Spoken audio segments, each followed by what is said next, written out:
আমি যখন ক্লাস 9-এ পড়ি, একটা ছেলে আমাকে প্রপোজ করে। ছেলেটা আমার ক্লাসে ছোট ছিল, তবুও আমাকে প্রপোজ করে। আমি রাজি হইনি। কিছুদিন যাওয়ার পরে আমি কোনো একটা কারণে রাজি হয়ে গিয়েছিলাম। ছেলেটা আমাকে নিয়ে অনেক সিরিয়াস ছিল, বাট আমি তেমন সিরিয়াস ছিলাম না, ইগনোর করতাম, ভালোভাবে কথা বলতাম না। ছেলেটা অনেক কান্না করতো, আমার হাতে পায়েও ধরতো, রীতিমতো আমার জন্য পাগল ছিল।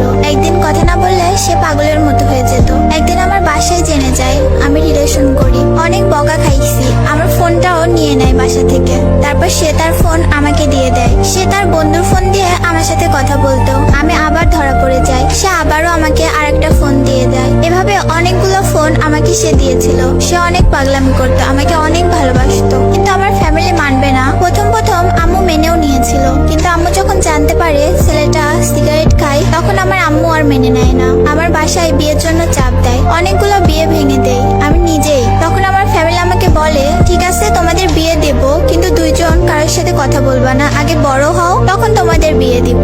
আমরা দুইজনই আব্বু আম্মুদের কথা মেনে নিলাম। তাকে ঢাকা পাঠানো হলো পড়াশোনার জন্য। আমার ফ্যামিলি এদিকে প্ল্যান করে আমাকে অন্য একটা ছেলের বাসায় নিয়ে যায়। আমি বুঝতে পারতাম আমাকে বিয়ের জন্য নিয়ে আসছে। এখানে আমি পাগলের মতো হয়ে যাই, তাদের হাতে পায়ে ধরে কান্নাও করি। তাতেও কোনো লাভ হয় নাই, তারা মানে নাই। আমি আমার আব্বুর পায়ে ধরেও কান্না করে বললাম, শেষবারের জন্য ওর সাথে একটু কথা বলতে দাও, তোমরা যা বলবা তাই করব।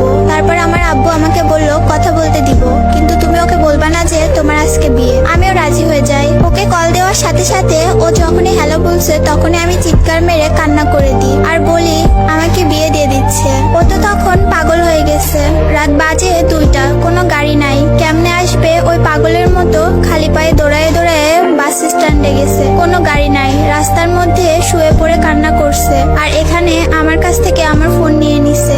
আমি অনেকবার সেন্সলেস হয়ে গিয়েছি, তবুও কেউ মানে নাই। আব্বা আম্মু এসে আমার পায়ে ধরে বলতেছে বিয়েটা না করলে ওনারা মরে যাবে। তাই আর কিছু করার ছিল না, সিগনেচারটা করে ফেলি, হয়ে গেলাম অন্য কারো। কিন্তু মনটা মানতেছে না, আমি পাগলের মতো কান্না করি। কি করলাম এটা? আমার কান্না দেখে আমার ফ্যামিলি আমাকে বাসায় নিয়ে যায়। আর যার সাথে আমার বিয়ে হলো সেও বুঝতে পারে বিষয়টা, সে তার বাসায় চলে যায়। আমি আমার বাসায় এসে পাগল হয়ে গেছি পুরা। পরের দিন বিয়ের লোকজন আসবে আমাদের বাসায়। আমাকে আম্মু বললো, তুমি সবার সাথে ভালো ব্যবহার করবা, ওরা চলে গেলে তোমাকে ওর কাছে দিয়ে আসবো, ওর সাথে চলে যেও। আমিও বিশ্বাস করি, সারাদিন বিয়ের লোকদের সাথে অনেক ভালো ব্যবহার করি। দেন সবাই চলে যায়, কিন্তু লোকটা যায় না। আমি খুব কান্না করি, লোকটা যায় না কেন, ও থাকবে কেন?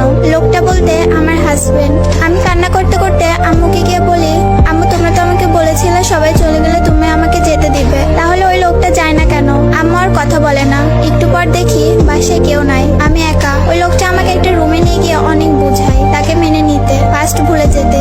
আমি কোনোভাবেই তার কথা শুনতেছিলাম না। দেন উনি আমাকে গায়ে হাত তুলে আমাকে অনেক মারে, কিন্তু তাতেও লাভ হয় না। আমি কোনো মতেই রাজি হই না। লোকটা আমার সাথে ফিজিক্যাল রিলেশন করার ট্রাই করে, অনেক চেষ্টা করে, কিন্তু আল্লাহ বাঁচাইছে, পারে নাই সে। আমি নিঃশ্বাস বন্ধ হয়ে যাওয়ার মতো কান্না করেছি ওনার কাছে। দেন আমার মাথায় একটা প্ল্যান আসে।